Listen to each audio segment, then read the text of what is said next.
गोपियों ने चारों ओर से घेर लिया है और घेर करके गोपियां मानो कहना चाहती हैं, गोविंद आपने ऐसा क्यों किया, हमें आप छोड़कर चले गए।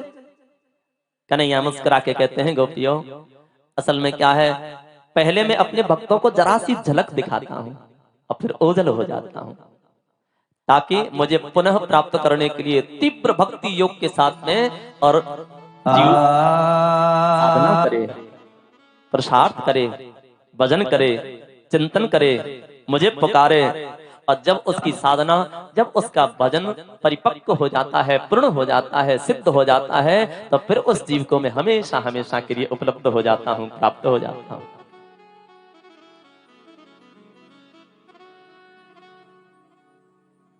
चलो अब मैं तुम्हारे साथ में महाराज करूंगा। अब पूर्ण अधिकारी हुई हैं ये गोपियां। असल में क्या है, अहंकार हो गया था ना, अभिमान हो गया था, अपनी सुंदरता का अभिमान हो गया था। भगवान कहीं गए नहीं थे, परमात्मा कहीं चले थोड़े ही गए थे, वहीं थे, उनके बीच में ही थे, लेकिन उन्हें दिखाई नहीं दे रहे थे। क्यों नहीं दिखाई दे रहे थे? सुखदेव कहते हैं, राजन जब जीव की आंखों के ऊपर अभिमान का पर्दा गिर जाता है ना, तो सामने खड़ा हुआ भी परमात्मा नजर नहीं आता है, दिखाई नहीं देता है। ये अहंकार का पर्दा आ गया था ना, जैसे शीशे के ऊपर जब धूल जम जाती है ना, तो हमारा अक्ष उसमें दिखाई नहीं देता है। ऐसे इस आंख के शीशे पर जब अहंकार की धूल जम जाती है, जब अभिमान की धूल जम जाती है, तो सामने खड़ा हुआ भी परमात्मा फिर दिखाई नहीं देता है, दिखाई नहीं देता है।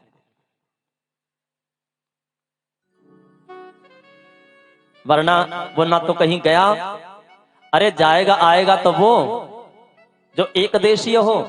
हम आप हैं, अब यहां पे बैठे तो घर पर नहीं है, और जब घर पर होते हैं तो यहां पर नहीं है, क्योंकि हम एक देशीय हैं। लेकिन परमात्मा तो सर्वत्र है, वो कहां नहीं है, वो कहीं से आता जाता नहीं है। हाँ, वो तो व्यापक है। बस किसको दिखता है? बोले जिसने अपने आंख के दर्पण को धो दिया भक्ति के द्वारा, उसे दिखाई दे जाता है, और जिसकी आंख के दर्पण पर धूल जम गई अहंकार की, उसे दिखाई नहीं देता है, वरना वो कहीं दूर नहीं है। अब पुनः गोपियों को लेकर भगवान यमुना के किनारे महाराज की तैयारी हुई। सुखदेव जी कह रहे हैं,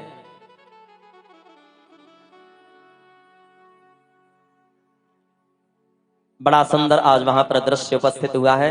रासोत्सव संप्रवर्तो गोपी मंडल मंडितः योगेश्वरेण कृष्णेन तासाम मध्य द्वयोर द्वयोः।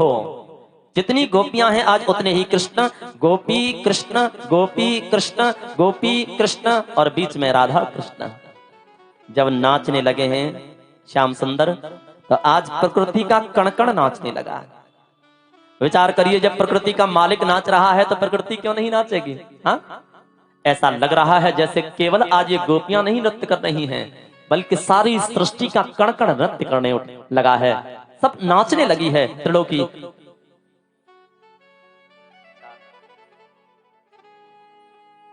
बड़ा सुंदर कहा है, राधा नाचे कृष्ण नाचे, नाचे गोपी जन।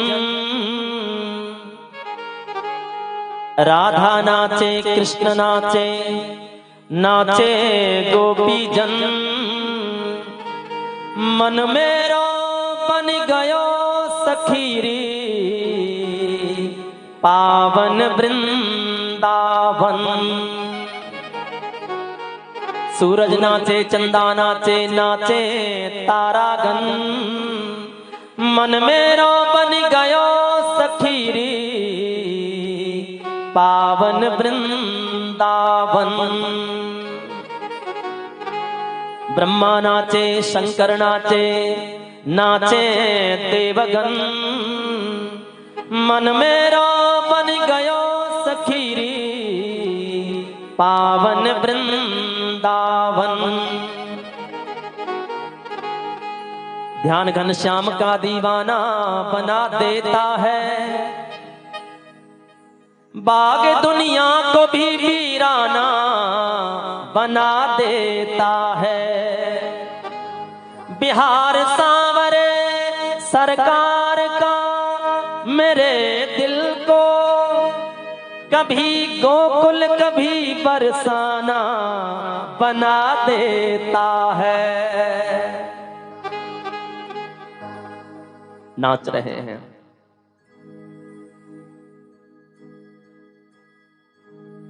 श्याम के रंग में चुनर ओढ़ ली है, रंग करके इन ब्रज गोपियों ने।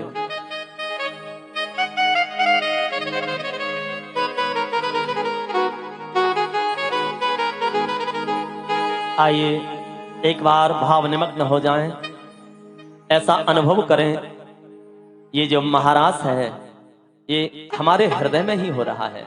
हमारा हृदय ही जैसे वृंदावन है, अपने हृदय को हम वृंदावन बनाएं और इस महाराज को अपने हृदय पटल पर दर्शन करें। शामिल होते हैं सब थोड़ी देर के लिए। श्याम तेरे रंग में रंग रंग के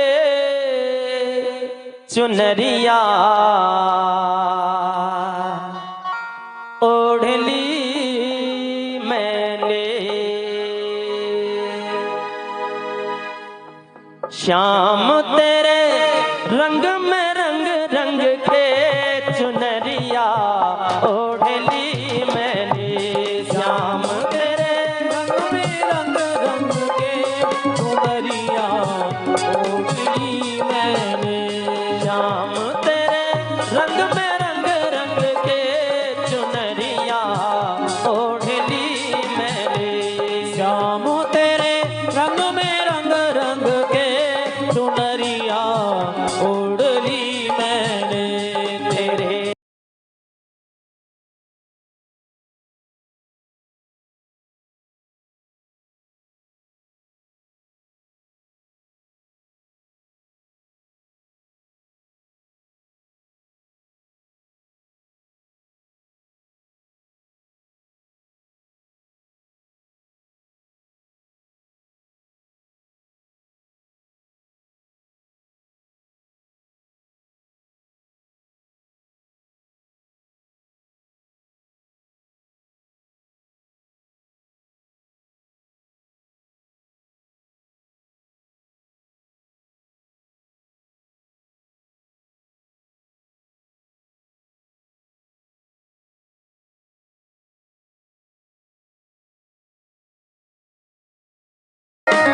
हरि बोल।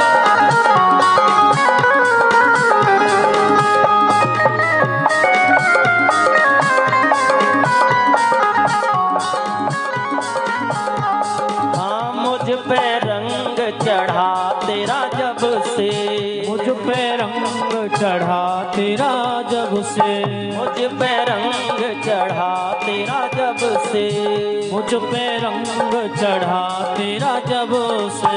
मैं मनमौजी हो गई तब से, मैं मनमौजी हो गई तब से, हाँ मैं मनमौजी हो गई तब से, मैं मनमौजी हो गई तब से। जमाने से जंग लड़ लड़ के प्रीत तो से जोड़ ली मैंने।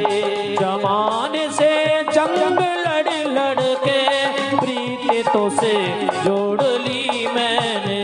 श्याम तेरे रंग में रंग रंग के चुनरिया ओढ़ ली मैंने।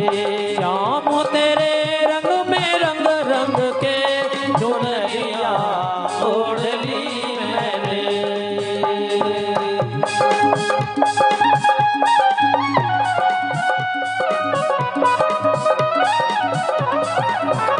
जय हो।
तेरी मस्ती में नच नच के रस्महर तोड़ दी मैंने।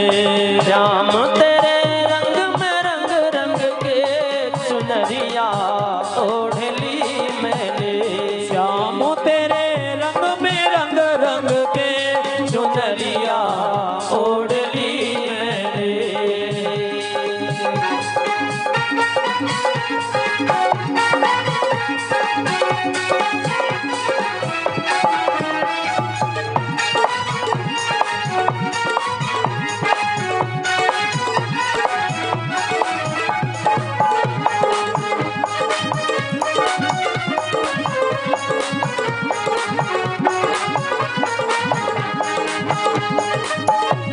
जय हो।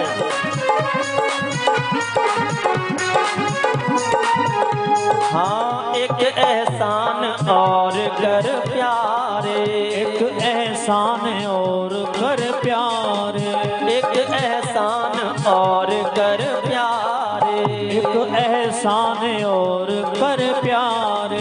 प्रेम झपड़िया हो जमुना किनारे, प्रेम झुपड़िया हो यमुना किनारे, प्रेम झपड़िया हो जमुना किनारे, प्रेम झुपड़िया हो यमुना किनारे। रंगीले तेरी खातिर हंस के दुनिया छोड़ दी मैंने। श्याम तेरे रंग में रंग रंग के चुनरिया ओढ़ ली मैंने। तेरे सत्संग में रम रम के चुनरिया ओढ़ ली मैंने। तेरे सत्संग में रम रम के चुनरिया ओढ़ ली मैंने। श्याम तेरे रंग में रंग रंग के चुनरिया ओढ़ ली मैंने। श्याम तेरे रंग में रंग रंग के चुनरिया ओढ़ ली मैंने। श्याम तेरे रंग में रंग रंग के चुनरिया ओढ़ ली मैंने। बोल रास बिहारी भगवान की जय। श्री गोपी वृंद की जय। वृंदावन धाम की जय। जय जय श्री राधे। बड़ा ही सुंदर महाराज आज यमुना के पुलिन पर प्रकट किया प्रभु ने। दो दो गोपी बिच बिच माधव तरह तरह की भाव भंगिमाएं प्रदर्शित करते हुए मेरे श्याम इन गोपियों के साथ में नृत्य कर रहे हैं। सुखदेव कहते हैं नाचते नाचते किसी गोपी को प्यास लगती है तो भगवान जल ला करके जलपान कराते हैं। किसी गोपी को पसीना आ गया नाचते नाचते तो अपने पीतांबर से भगवान उसकी हवा करते हैं। नाचते नाचते कोई गोपी थक गई है तो परमात्मा उसकी चरण सेवा करते हैं। आलिंगनबद्ध होकर के आज इन अनंत सौंदर्य युक्त गोपियों के साथ में परमात्मा नृत्य कर रहा है।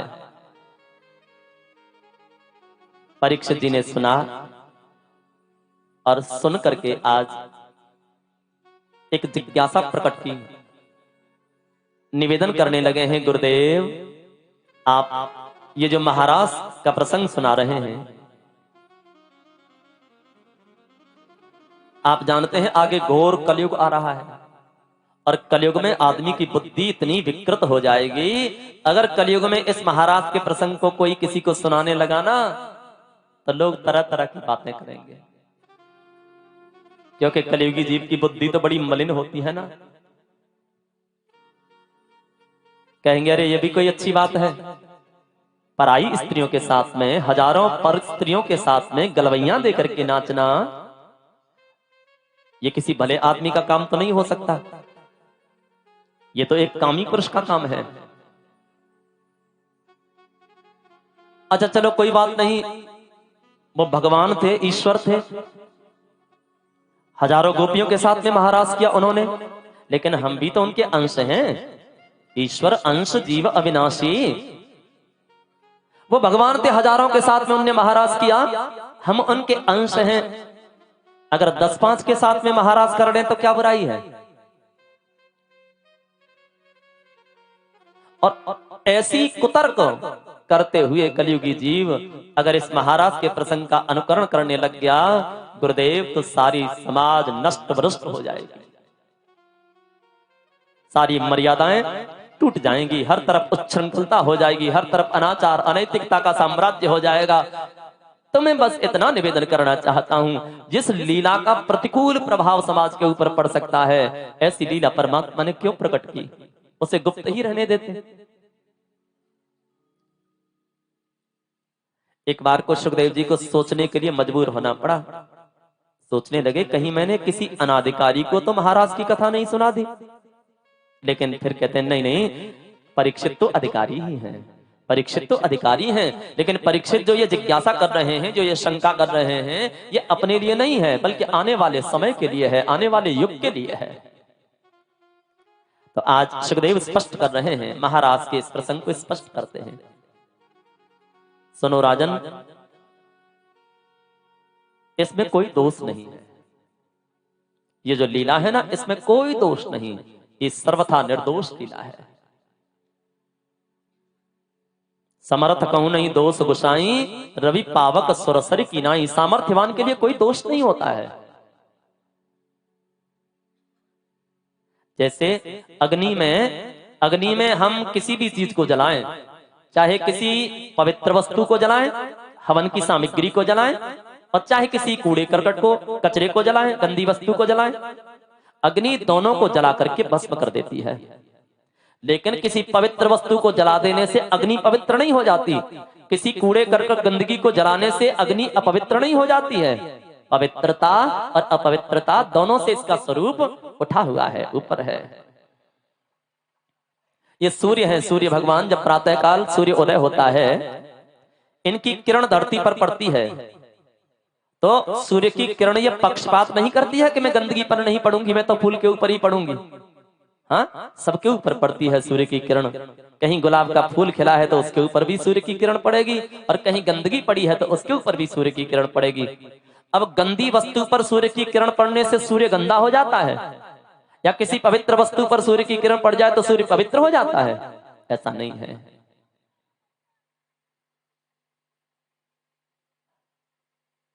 अच्छा, तुम कहते हो कि हम ईश्वर के अंश हैं, अगर 10-5 के साथ महाराज करें तो क्या बुराई?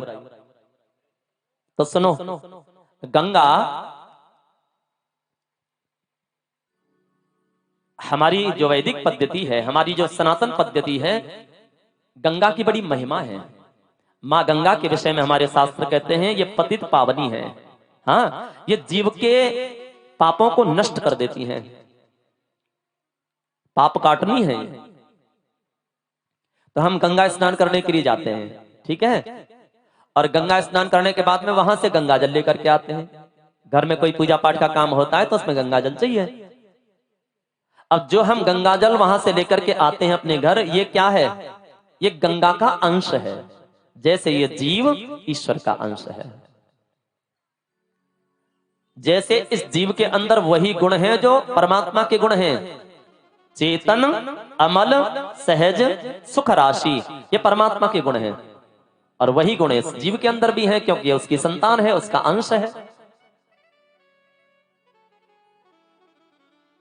जैसे जो जल हम लेकर के गंगा का आए हैं घर पर, इसके अंदर वही गुण हैं जो मां गंगा के गुण हैं। जब ये गंगा जल अपने घर में लाके हम छींटते हैं, ओम अपवित्र पवित्रो वा सर्वावस्थां गतो पिबा यस्मरेत पुंडरीकाक्षं सबाह्याभ्यंतर शुचिः, तो हमारी वो जगह पवित्र हो जाती है, जहां पर भी गंगा जल छींट दिया जाता है, क्योंकि इसमें पवित्र करने का गुण है, गंगा का अंश है ये, जैसे जीव ईश्वर का अंश। लेकिन अब एक दिन ऐसा हुआ, हमारे घर में कोई पूजा पाठ का काम था, कटोरी में गंगाजल रखा हुआ था। अचानक हम इधर उधर हो गए कहीं, तो क्या हुआ, एक कुतिया आई और कुतिया आकर के उस गंगाजल की कटोरी में मुंह लगा दिया। और जैसे कुतिये ने मुंह लगाया, हमारी नजर पड़ गई, देखा, अरे ये तो कुतिया ने झूठा कर दिया। तो जिस गंगाजल की कटोरी में कुतिया मुंह लगा गई है, क्या इसे अब हम पूजा के काम में लेंगे? नहीं ले सकते हैं। क्यों नहीं ले सकते? बेकार हो गया, गंदा हो गया। हाँ, इसे तो कुतिया ने झूठा कर दिया, अब ये पूजा के योग्य नहीं रहा है। भाई इसके अंदर गुण तो वही थे, इसके अंदर वही गुण थे जो गंगा मैया के गुण थे। इसमें भी पवित्र करने का गुण था, यह अंश था गंगा का। लेकिन कुतिया के मुंह लगा देने से यह गंदा हो गया, अब ये किसी काम का नहीं रहा। हाँ, अब ये पवित्र नहीं रहा। उसी प्रकार से सुखदेव कहते हैं ये जो जीव है, ये जो अंश है परमात्मा का, गुण की दृष्टि से तो ये वही है, चेतन, अमल, सहज, सुखराशि, इसमें परमात्मा के ही गुण हैं क्योंकि उसकी संतान है। लेकिन सामर्थ्य की दृष्टि से परमात्मा की बराबरी नहीं कर सकता है। जैसे उस गंगा के अंश में कुतिया ने मुंह लगाया, वो गंदा हो गया, उसी प्रकार इस जीव रूपी अंश में ये माया रूपी कुतिया जब मुंह लगा देती है ना, तो इसको अपवित्र कर देती है, इसे गंदा कर देती है। जीव गुण की दृष्टि से वही है जो ईश्वर है, लेकिन सामर्थ्य की दृष्टि से परमात्मा की बराबरी नहीं कर सकता। ये जो लीला है ना, ये जो महाराज की लीला है, ये किसी जीव की लीला नहीं है, ये भगवान की लीला है, ये ईश्वर की लीला है। महाराज का प्रसंग जब शुरुआत करता है ना, जब प्रारंभ होता है महाराज का प्रसंग, तो श्री सुखदेव जी सबसे पहला श्लोक कहते हैं, सबसे पहला श्लोक, और उस श्लोक का सबसे पहला शब्द केवल एक ही है, क्या? भगवान अपिता रात्रि शरदोत्फुल्ल मल्लिका। ये प्रसंग की शुरुआत करते हैं, प्रारंभ करते हैं पहले श्लोक से, और उस श्लोक का भी सबसे पहला शब्द क्या है? भगवान अपि तारात्रि शरदोत्फुल्ल मल्लिका। उस शरद से युक्त, उस शरद पूर्णिमा से युक्त रात्रि में जो इन प्रजांगनाओं के साथ में नृत्य कर रहा है, वो कौन है? भगवान, वो ईश्वर है, वो सर्वसमर्थ है। कर्तुम अकर्तुम अन्यथा कर्तुम समर्थ ठाकुर है। वो सब कुछ करके भी कुछ नहीं करता है, और कुछ ना करके भी सब कुछ करता है, वो ऐसा है। लेकिन जीव ऐसा नहीं है, जीव ऐसा नहीं है।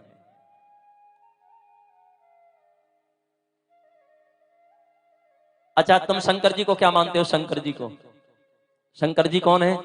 भगवान है कि नहीं है? ईश्वर है, परमात्मा है। जब समुद्र मंथन हुआ तो उसमें से हलाहल विष निकला महाराज, हजारों टन जहर निकला, लेकिन ये भगवान थे कोई बात नहीं है, पी गए होंगे, ईश्वर हैं, हजारों टन जहर पी गए भगवान भोलेनाथ। चलो कोई बात नहीं है, तुम अंश हो भाई, हाँ तुम परमात्मा नहीं हो, उसके अंश हो। 1000, 10, 20 हजार टन जहर नहीं पी सकते हो, 1-2 टन की भी बात नहीं करते हैं, अरे 100-200 किलो की भी बात नहीं कर रहे हैं, 1-8 किलो की भी बात नहीं। तुम छटाक भर जहर लेकर के और अपनी जीभ पर रख के दिखा दो, पता चल जाएगी कैसे ईश्वर के अंश हैं। शंकर जी हजारों टन जहर पी गए, लेकिन उन्हें बुखार भी नहीं आया, सिर में दर्द भी नहीं हुआ, और हम जरा सा जहर अपनी जीभ पर रखते हैं कि तुरंत राम नाम।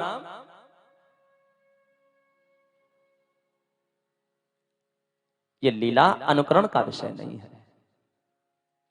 मैंने पहले ही कहा था राजन, कृष्ण चरित्र जो है ना, वो अनुकरण का विषय नहीं, वो बुद्धि का विषय नहीं है।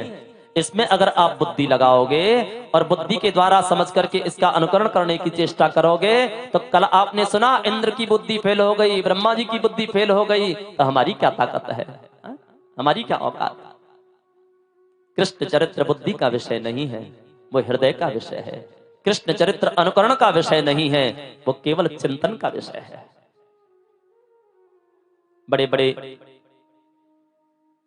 योगी जिसे सुनकर के केवल मन ही मन में उसका आनंद लेते हैं, मन ही मन में जिसका चिंतन करते हैं।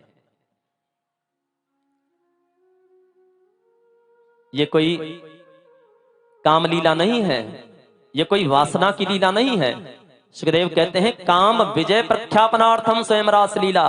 ये रासलीला तो काम पर विजय प्राप्त करने की लीला है, क्योंकि जिस दिन ये महाराज किया भगवान ने, तो उस दिन कामदेव भी आया था। कामदेव ने देखा कि हजारों सुंदर स्त्रियों के साथ में गलवैया देकर के नाच रहा है, आज तो मेरा बाण काम कर जाएगा। युद्ध करने के लिए तत्पर हो गया कामदेव, आज मौका देख करके, आज मौका बढ़िया है। लेकिन परमात्मा ने उल्टा लटका दिया कामदेव को।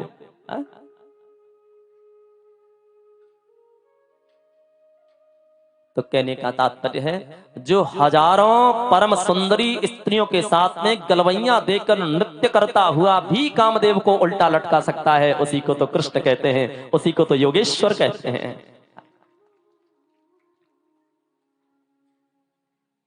यत्र योगेश्वरः कृष्णो यत्र पार्थो धनुर्धरः तत्र श्रीर विजयो भूतिर ध्रुवा नीतिर मतिर्ममा। ये कौन है? योगेश्वर है।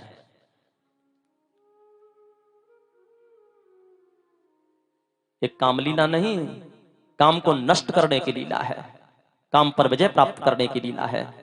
लिखा है विक्रीडितम ब्रजबधु विरिदम च विष्णोः श्रद्धान्वितोन शृणुयाद्यति वर्णयेत्यः भक्तिम पराम भगवती प्रतिलभ्य कामम हृदरोगमाश्वपहिनोत चिरेण धीरः। इसे एक बार जो इस महाराज के प्रसंग को श्रद्धा से श्रवण करता है ना, भाव से श्रवण करता है, इसका चिंतन करता है, इसका मनन करता है, इसका निधिध्यासन करता है, तो उसके हृदय का जो सबसे प्रबल शत्रु काम है वो हमेशा हमेशा के लिए निकल जाता है। ये तो काम को नष्ट करने की लीला है। सुंदर महाराज का प्रसंग आज श्रवण कराया, उसका स्पष्टीकरण भी किया। भगवान अपनी लीलाओं में ब्रजमंडल में व्यस्त हैं और उधर कंस जो है ना, कंस दिन रात बस इसी चिंता में रहता है कि कैसे मारूं, कैसे मारूं, कैसे मारूं। एक दिन नारद जी गए और नारद जी ने बताया, अरे बैठे ही रहोगे या कुछ करोगे भी? कंस ने कहा महाराज क्या करें? बोले अभी तो छोटा सा है, देख ले बन जाए बात तो। कंस ने कहा महाराज बहुत कोशिश करता हूं, बड़े बड़े राक्षस भेजा, अघासुर, बकासुर, वत्सासुर, पूतना, लेकिन भेजता हूं मारने के लिए और समाचार आता है वो तो खुद मर गए। क्या करूं, मेरी तो समझ ही नहीं आता। तो नारद जी ने बताया एक काम करो, तुम्हारे पास में भगवान शिव का धनुष है, परशुराम जी के द्वारा मिला। ऐसा करो तुम धनुष यज्ञ के मेले का आयोजन करो, मेला लगाओ मथुरा में, आसपास के सब गांव वालों को निमंत्रण भिजवाओ और वृंदावन में भी निमंत्रण देना, नंद बाबा इत्यादि सब गोपों को निमंत्रण देना, मेला देखने के लिए आए। और एक काम करना विशेष रूप से, वो जो दोनों है ना वहां वसुदेव के बेटा कृष्ण और बलराम, उन दोनों को बुलवा लेना, किसी को भेज करके मेला दिखाने के बहाने। वो तो यहां आकर के मेला देखने में लग जाएंगे, तुम धोखे से दोनों को मरवा देना। किसको भेजें? बोले अक्रूर है तुम्हारे पास में, अक्रूर को भेज देना, उनके साथ में आ जाएंगे। वो काका लगते हैं अक्रूर। ठीक है महाराज, अगर आपकी कृपा रही तो ऐसा भी करके देख लेते हैं। नारद जी ने कहा नहीं नहीं, हम तो परसों ये सुनना चाहते हैं कि हमारे महाराज कंस ने अपने शत्रु कृष्ण को समाप्त कर दिया। और कह करके नारद जी चले सीधे वृंदावन। सायंकाल को देखा कृष्ण बलराम दोनों गौचारण करके लौट रहे हैं। नारद जी ने दूर से ही दंडवत किया, कन्हैया ने उठाया, आओ देवर्षि कैसे आना हुआ? नारद जी कहते प्रभु कैसे आना हुआ, ये बताओ, दुष्ट को कब मार रहे हो? भगवान कहते मैं कौन होता हूं मारने वाला, मैं कौन होता हूं बचाने वाला? हाँ, जब जीव के पाप का घड़ा भर जाता है तो अपने आप मर जाता है। नारद जी कहते नहीं नहीं प्रभु, अब बहुत हो गया, आप तो अपनी लीलाओं में मस्त हैं और उसके अत्याचार दिनों दिन बढ़ रहे हैं, धरती त्राहि त्राहि कर रही है, अब तो प्रभु जल्दी से करो काम। क्या? बोले उस दुष्ट को संहार करो और धरती को सुखी करो। आहा नारद जी, होगा, सब काम समय पर होता है। धीरे धीरे रे मना, धीरे सब कछ होए, माली सींचे 100 गढ़ा, ऋतु आए फल होए। सब होगा धीरे धीरे। नारद जी कहते नहीं नहीं प्रभु, धीरे धीरे नहीं, मैं तो परसों ये सुनना चाहता हूं कि हमारे प्रभु ने दुष्ट को ठिकाने लगा दिया। बड़ी जोर से हंसे कन्हैया और हंस करके कहते अच्छा बाबा, वहां भी परसों की डेट फिक्स करके आए हो और हमसे भी आकर के परसों की, ये तुम्हारी लगाई हुए बुझाई हुई की आदत नहीं गई? नारद जी कहते हैं कन्हैया आप जानते हैं मेरा स्वभाव, मैं वही काम करता हूं जिससे धरती पर धर्म की स्थापना हो, जिससे धरती पर शांति की स्थापना हो।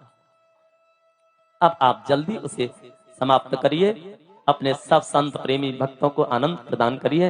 भगवान ने कहा कोई बात नहीं, आप जाइए।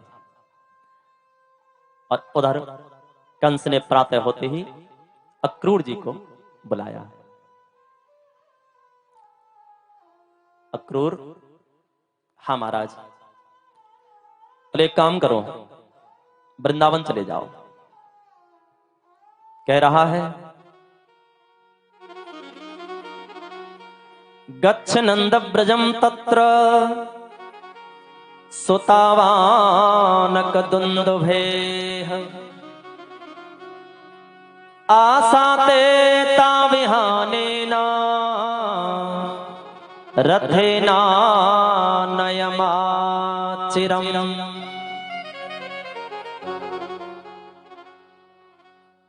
आप नंद के ब्रज में जाओ। अक्रूर जी ने सोचा आज जाके मन में मुझे वृंदावन भेजने की कैसे आ गई, क्या बात है महाराज। बोले देखो तुमसे छुपाना कुछ नहीं चाहता हूं, मैं स्पष्ट किए देता हूं। मैं यहां पर धनुष यज्ञ के मेले का आयोजन कर रहा हूं, सब आसपास के गांव वालों को निमंत्रण भिजवाया है। आप भी जाकर के नंद बाबा को निमंत्रण देना, आए मेला देखने। और विशेष रूप से आप उन दोनों को, कृष्ण और बलराम, अपने साथ ले आना मेला दिखाने के लिए। वो तो यहां आकर के मेला देखने में लग जाएंगे और मैं दोनों को धोखे से मरवा दूंगा। एकदम छाती को धक्का सा लगा अक्रूर जी की। अच्छा तो ये योजना बनाई है तूने। समझाने लगे हैं अक्रूर आज कंस को, महाराज ये जो तुम मनोरथ कर रहे हो ना, ये जो तुम दिन और रात योजनाएं बनाते रहते हो ना, ये कर दूं ऐसा हो जाए, ये कर दूं ऐसा हो जाए, ये करने के चक्कर में आदमी ये भूल जाता है कि मुझे मरना भी है। करिष्यामि करिष्यामि करिष्यामीत चिंतयेत मरिष्यामि मरिष्यामि मरिष्यामीत विस्मृतम। आप जो ये योजना बना रहे हो, जो मनोरथ कर रहे हो, ये आवश्यक नहीं है कि आपका मनोरथ पूर्ण हो जाए। इसके पहले कौन सा मनोरथ पूर्ण हो गया आपका? आपने पूतना को भेजा, वत्सासुर को भेजा, बकासुर को भेजा, अघासुर को भेजा, क्या कोई सफल हुए? क्यों? मनोरथान करोत्कच्चै जनो दैव हतानपि। मनोरथ करने से कुछ नहीं होता है महाराज, होता तो वही है जो मेरे गोविंद को मंजूर होता है। असल में क्या है, तुम अपनी मृत्यु से इतना भयभीत हो गए हो, तुम अपनी मृत्यु से इतने डर गए हो कि हर समय तुम्हें केवल कृष्ण ही दिखता है। कैसे मारूं, कैसे मारूं, कैसे मारूं। लेकिन जिसका जन्म हुआ है, जिसने शरीर धारण किया है इस धरती पर, उसे एक न एक दिन शरीर छोड़ना पड़ेगा।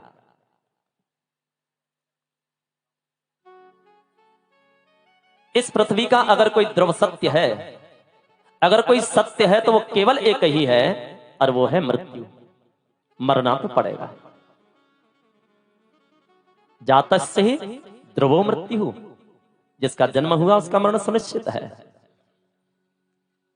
लेकिन जो इस मृत्यु के स्वरूप को एक बार अच्छी तरह जान जाता है, इस मृत्यु के स्वरूप को जो पहचान जाता है, फिर उसे मृत्यु में डर नहीं रहता, फिर उसके लिए मृत्यु एक मंगल महोत्सव बन जाती है। कैसे? बोले मृत्यु क्या है? मृत्यु केवल एक परिवर्तन है और कुछ नहीं है।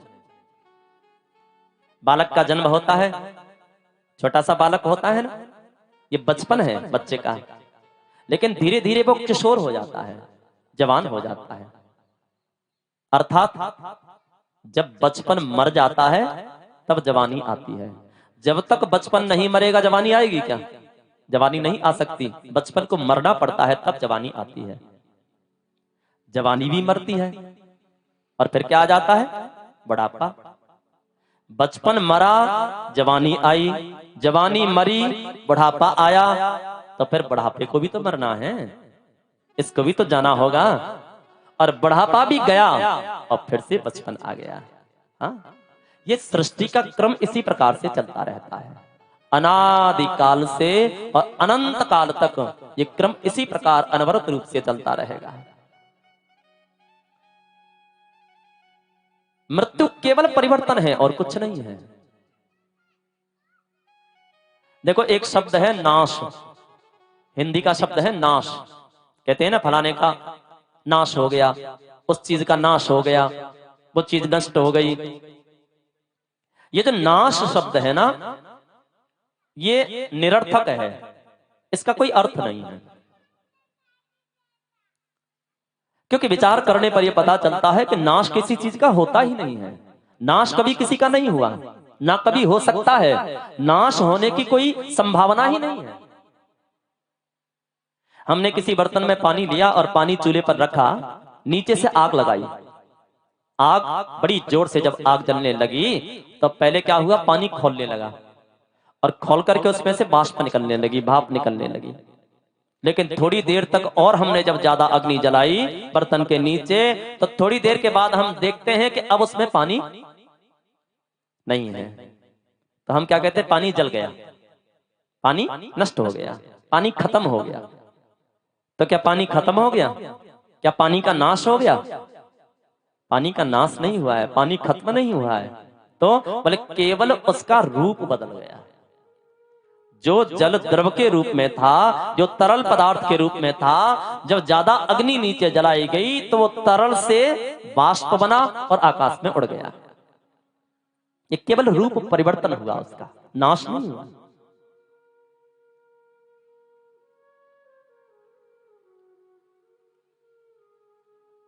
नाश क्या हो सकता है, आप बताइए?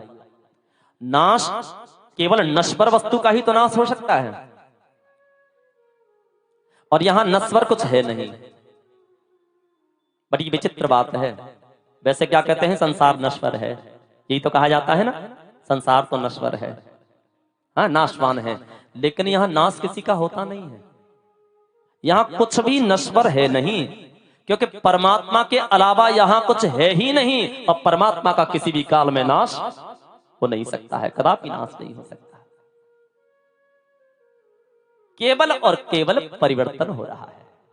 परिवर्तन का ही नाम सृष्टि है, परिवर्तन का ही नाम संसार है, परिवर्तन का नाम ही दुनिया है। हाँ, बड़ी सुंदर पंक्ति कही है किसी ने, जाता नहीं है कोई दुनिया से दूर चल के, जाता नहीं है कोई दुनिया से दूर चल के, मिलते हैं सब यहीं पर कपड़े बदल बदल के।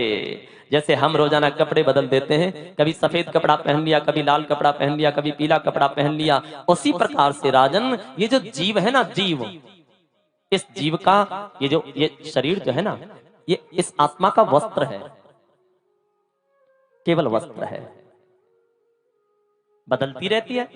कभी 2 पैर वाला वस्त्र पहन लिया, कभी 4 पैर वाला वस्त्र पहन लिया, कभी 6 पैर वाला वस्त्र पहन लिया, कभी बहुत पैर वाला वस्त्र पहन लिया। ये केवल आत्मा के वस्त्र हैं, जैसे हम रोजाना वस्त्र बदल देते हैं।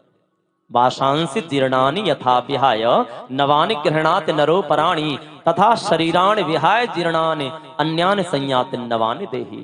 गोविंद कहते हैं ये केवल वस्त्र परिवर्तन है। जो इस मृत्यु रूपी परिवर्तन को जान जाता है तो फिर उसे कष्ट नहीं होता। क्यों नहीं होता? वो जान जाता है। देखो जैसे हम पुराना कपड़ा जब फट जाता है, जीर्ण शीर्ण हो जाता है, बेकार हो जाता है, चमक फीकी पड़ जाती है, तो उसे हम उतार के फेंक देते हैं, नया पहन लेते हैं। भाई कोई भी आदमी ऐसा होगा जिसे पुराना कपड़ा फेंक करके नया कपड़ा पहनने में खुशी ना हो? हर आदमी चाहता है कि मैं रोजाना नया कपड़ा पहनूं, बस एक ही दिन पहन के उतार के फेंक दूं। नया नया कपड़ा पहनने में कितनी खुशी होती है। तो जिस प्रकार से नया वस्त्र पहनने में खुशी होती है, उसी प्रकार इस आत्मा को ये जब ये शरीर रूपी वस्त्र जरा जीर्ण हो जाता है, पुराना हो जाता है, फटने लग जाता है, इसमें जुर्रियां पड़ जाती हैं, तो इसे उतार के फेंक देती है आत्मा और नया वस्त्र धारण करती है, नया जीवन। और ये जीवन की यात्रा इसी प्रकार चलती रहती है। इसमें दुख की क्या बात?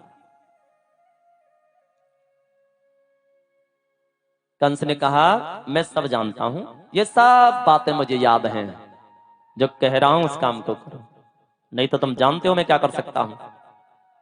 अक्रूर जी ने सोचा बड़ा दुष्ट है, अगर कहा नहीं मानूंगा तो फिर मुझे दंड देगा। तो अक्रूर जी ने प्रातः होते ही अपने रथ को तैयार किया है और चल पड़े हैं वृंदावन के लिए। मन में सोच रहे हैं वैसे तो मेरे जीवन का कोई ऐसा सत्कर्म नहीं है वैसे तो कोई भी पुण्य ऐसा नहीं है कि मुझे गोविंद का दर्शन मिले, लेकिन पता नहीं आज ऐसा कौन सा पुण्य उदय हो आया। किम मया चरितम भद्रम किम तप्तम परमम तपः किम बाथाप्य रहते दत्तम यद्रक्षाम यद्य केशवम। आज पता नहीं कौन सा मेरा सत्कर्म, कौन सा मेरा पुण्य उदय हुआ है, आज मुझे मेरे केशव का दर्शन मिलेगा। और ऐसा चिंतन करते हुए अक्रूर जी जा रहे हैं वृंदावन की ओर। आइए हम सब भी शामिल हों इस यात्रा में। अक्रूर जी को आज कृष्ण दर्शन मिलेगा, कन्हैया का दर्शन मिलेगा। हम भी पीछे पीछे लग जाते हैं, एक झलक हमें भी मिल जाए। ऐसी कामना के साथ, ऐसे भाव के साथ में आइए सब चलें अक्रूर जी के साथ। मन चल रे वृंदावन धाम, राधे राधे गाएंगे।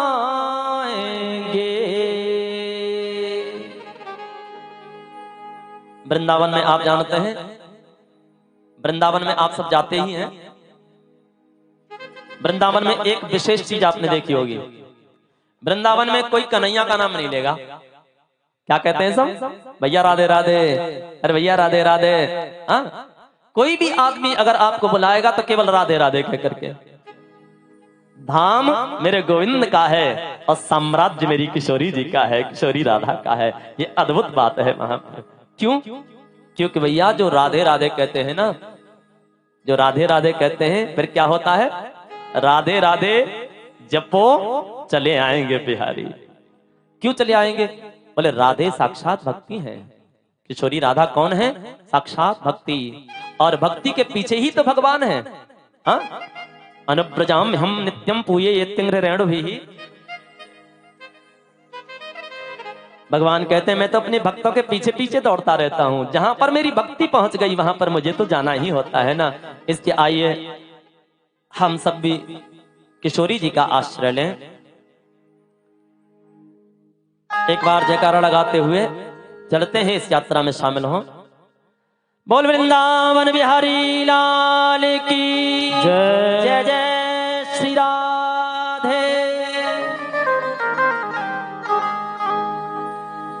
मन चल रे वृंदावन धाम, राधे राधे गाएंगे।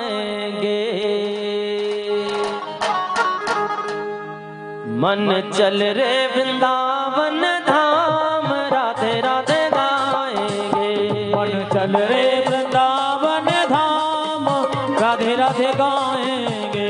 मन चल रे वृंदावन धाम, राधे राधे गाएंगे। मन चल रे वृंदावन धाम, राधे राधे गाएंगे। राधे राधे गाएंगे, श्यामा श्यामा गाएंगे। राधे राधे गाएंगे, श्यामा श्यामा गाएंगे। राधे राधे गाएंगे, श्यामा श्यामा गाएंगे। राधे राधे गाएंगे, श्यामा श्यामा गाएंगे। तेरा कौड़ी लगे ना छदाम, राधे राधे गाएंगे।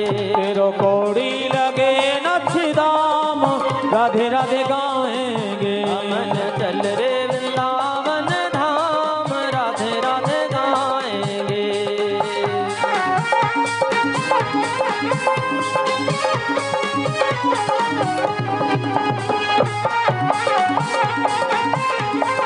श्री राधे।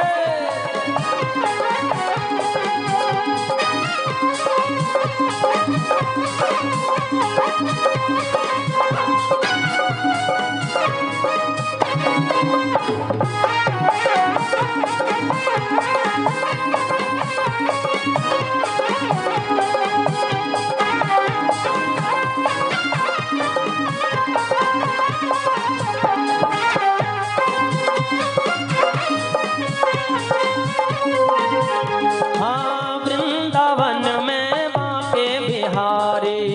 वृंदावन में बांके बिहारी। वृंदावन में बांके बिहारी। वृंदावन में बांके बिहारी। बांके बिहारी की महिमा है न्यारी। बांके बिहारी की महिमा है न्यारी। बांके बिहारी की महिमा है न्यारी।